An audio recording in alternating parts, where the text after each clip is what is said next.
When I was little, I fell in love with water. Every chance I had, I would jump in. Rivers, lakes, swimming pool, oceans.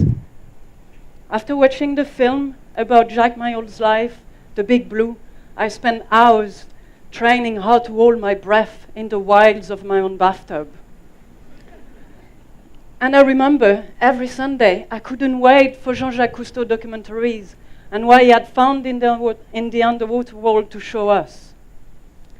Maybe because my name means dolphin, maybe because I learned how to swim before walking, or maybe it's something that we can all feel, this happiness, love and connection to the earth while being in the water. Water is our element. We are made of water. We develop in water in our mother's belly. When I was 12 years old, I did my first scuba dive near Madagascar.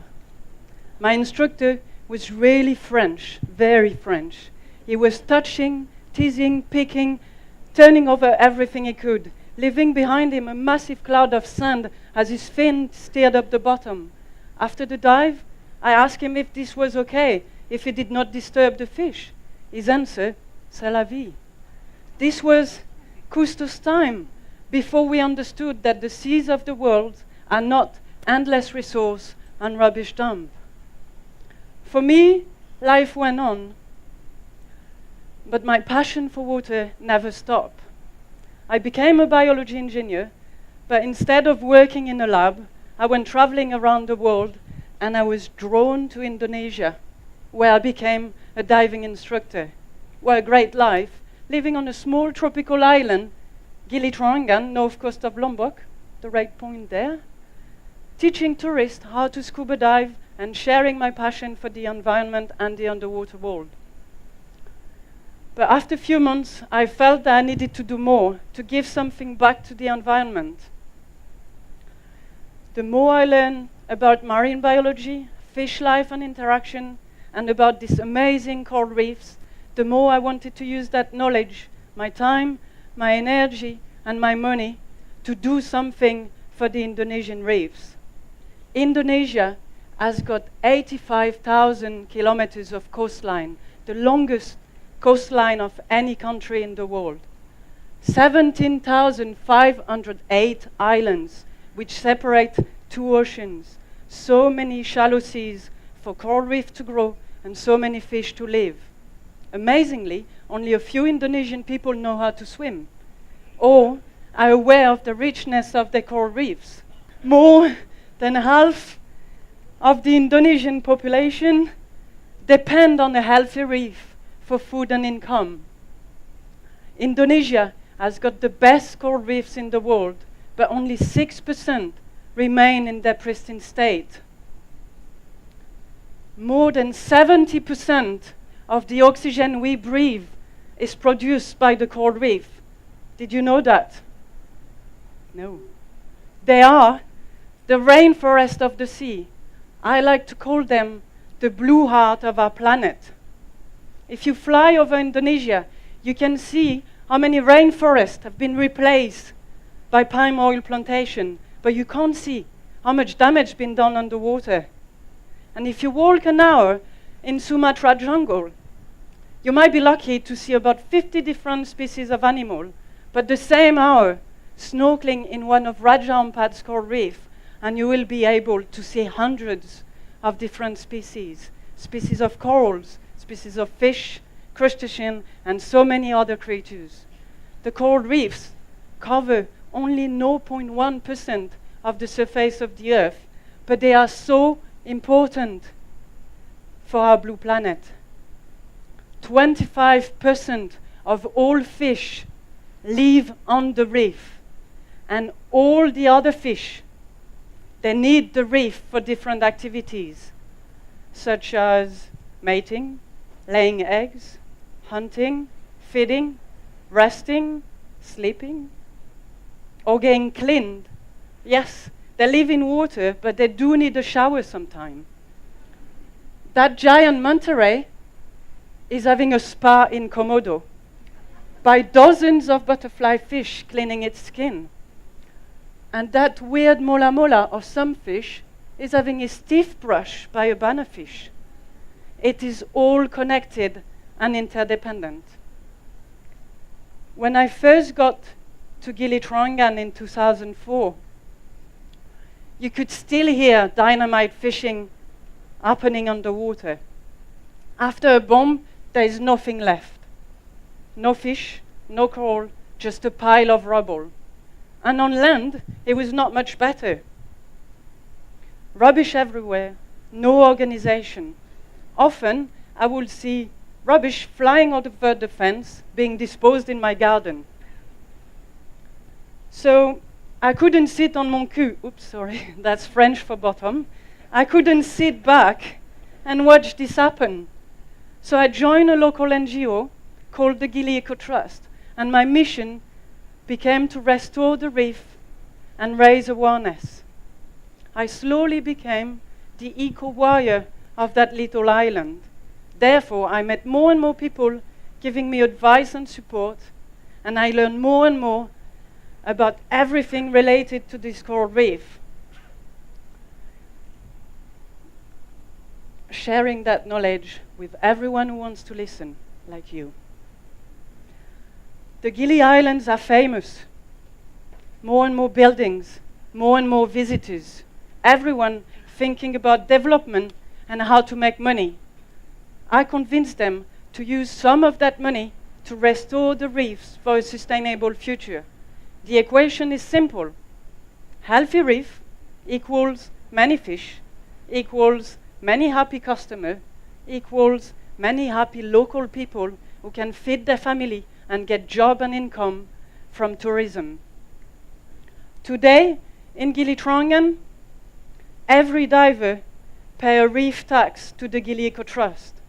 We raise around $50,000 a year to put towards the reef.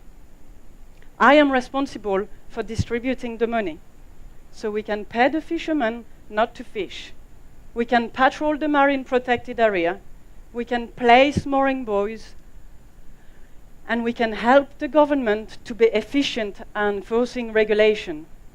And because it's the dive shops and the businesses collecting the money, my phone never stops ringing.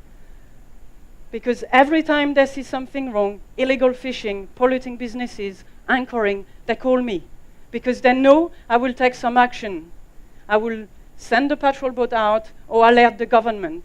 The fact that they're calling means they care. We use the Gili Eco Trust money to implement the Biorock reef restoration method. It's a kind of artificial reef offering a strong and stable structure for corals to grow faster than in the wild. Faster because we are speeding up the normal reaction of coral growth by giving them a little bit of electricity. Yes, electricity and water can mix well. We have built 82 Biorock reefs, and we're building some more. There's nothing compared to how many hotels, villas, restaurants got built on the Gili Islands, but we can say that we have more inhabitants in our artificial reef than all the people on Gili. The fish love our reefs. We also use the fund to do land-based projects to deal with the rubbish issues. So we organize cleanup days and we offer free dives to collect marine debris. But we also distributed free colors of rubbish bins and reusable bags to all the community and all the businesses. And we educated them about rubbish selection, why is organic and why is not. As the first time we asked local people, where does the plastic come from? They answer, from trees. Trees? So now they know that it's made from oil and it takes up to 400 years to disappear. As we live on a very small island, it's really easy to see the positive effect. Or you could also be really frustrated by the negatives and the lack of movement. I choose not to be pessimistic, otherwise I'm not an eco-warrior. And there are always benefits, as I often give away reusable bags at the market, I get really good discount on my groceries. By practicing yoga, I learn how to fight with my heart. Warrior 1, Warrior 2, Eco Warrior, any other pose in which you anchor your body into the earth and you feel that flow of energy going through your body. When I'm in the water, my whole body is connected to the sea. The plankton sting my skin, and I listen to that silent word, which is actually so noisy. Cracking, fizzing, popping, the sounds of the reef are amazing. I connect to my heart instead of feeling depressed. I am growing that blue heart in myself. I often say that my job is a pile of frustration and so much stress, but then I see our reefs recovering and how many people come to learn with us. How happy the local kids are when I take them snorkeling and telling them stories about the reef bounds and the fish interaction. I realize that if I get tired and frustrated working with human and rubbish, I can just go in the sea and enjoy the success of our actions. And because the Gili Island certify 80% of all new divers in Indonesia, it means that up to 10,000 people a year are learning how to dive responsibly with a minimal impact. We are happy to say that we do influence people by teaching them about the importance of our oceans and the coral reefs. My real passion is reef gardening, helping the reef, and by moving pieces of coral into a place where they can be stable and cement again, so they can feed and grow again instead of rolling down a slope and dying. We are regenerating the reef. Small or big, loose pieces of coral can be saved with your hands. That is what I love doing and sharing, as I'm feeling useful for the reefs, not just observing the degradation, and for sure not contributing to it by thinking, c'est la vie. So grow your blue heart. And if you're not a water person, grow a green heart. Spend time in nature. Live responsibly. Be aware of the environment around you. And don't complain about the state of our planet or our oceans. Enjoy what's left and care for the future.